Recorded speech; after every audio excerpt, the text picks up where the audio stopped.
everyone, this is Yana Smakula for SimonsSTM.com, and thank you for joining me today. Welcome to another episode for my bi-monthly Yippee for Yana video series. In today's video, I'm showing you how to use a stencil to create a subtle textured background for a card with the help of dry embossing. Here's the card we will be making today, and if you look closely at the background, you'll see that it has a little bit of gorgeous texture to it. This background is actually debossed with one of Simon's new stencils, the circular lace stencil. Aside from this stencil, I will also use a few other products to create this floral project. I have the Blooming Day stamps and coordinating dies, the cone building set, and I'll use the ice cream cone from here to make a wrapper for my bouquet, and finally a beautiful love stamp set for my sentiment. So let's jump right in.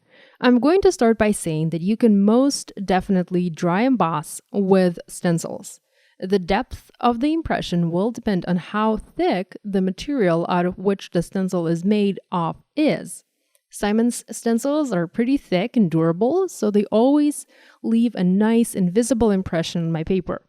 If you use a thinner stencil, the embossing and debossing you will get might not be as deep.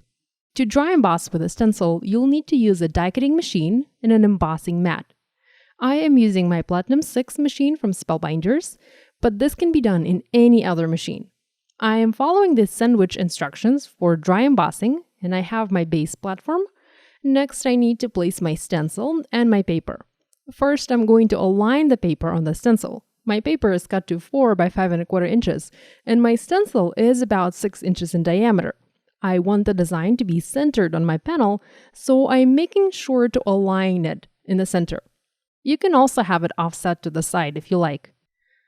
Next, I'm going to add a 10 embossing mat. This mat comes included with Spellbinders die-cutting machines, or if you have a machine from a different manufacturer, you can buy it separately. Just make sure to follow the dry embossing sandwich instructions for dies in your die-cutting machine. And finally, I'm going to cover this with a blue embossing plate. You can also add a paper shim to slightly increase the pressure. Here I have a piece of paper that is folded in half, and I'm going to place this over the mat under the blue embossing plate, and we'll run this through the machine to dry emboss. And here is my panel all nice and embossed. This is the debossed side, and this is the embossed side. Both sides are beautiful, and most of the time you can use both sides when you dry emboss with a stencil, unless you have a stencil with words or numbers. Then you'll be able to use just one side of the paper for the text to be readable.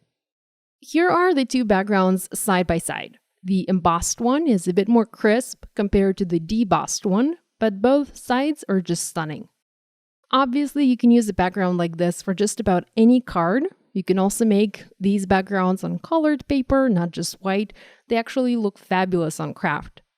To finish my card, I'm going to stamp a few images and create a floral arrangement, or this kind of can also look like a floral ice cream cone, whatever you like best.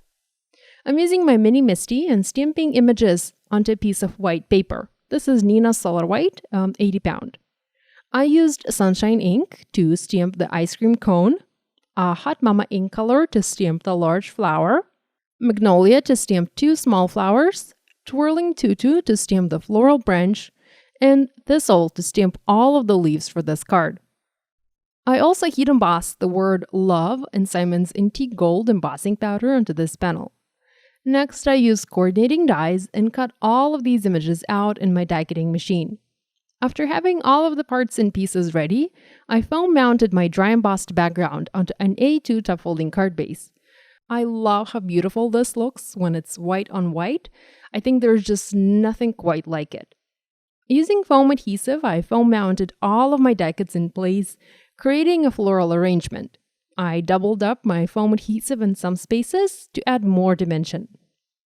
Lastly, I added the large heat embossed love word and added a little white heat embossed on black strip that reads sending to my sentiment. So my sentiment reads sending love, but really this design is suitable for many different card occasions. I embellished my card using gold glitter enamel dots and also added a little bow under the florals.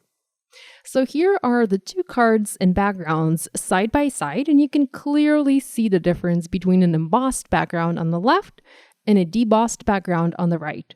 Which one do you like best? I think I like the embossed one better, but I also like the soft look of the debossed background. I hope you'll give this idea a try. As always, do tag us on social media so we can take a peek at your projects. Be sure to give this video a thumbs up and to subscribe to this channel if you haven't yet done so. Thank you so much for joining me today. I will see you next time. Bye!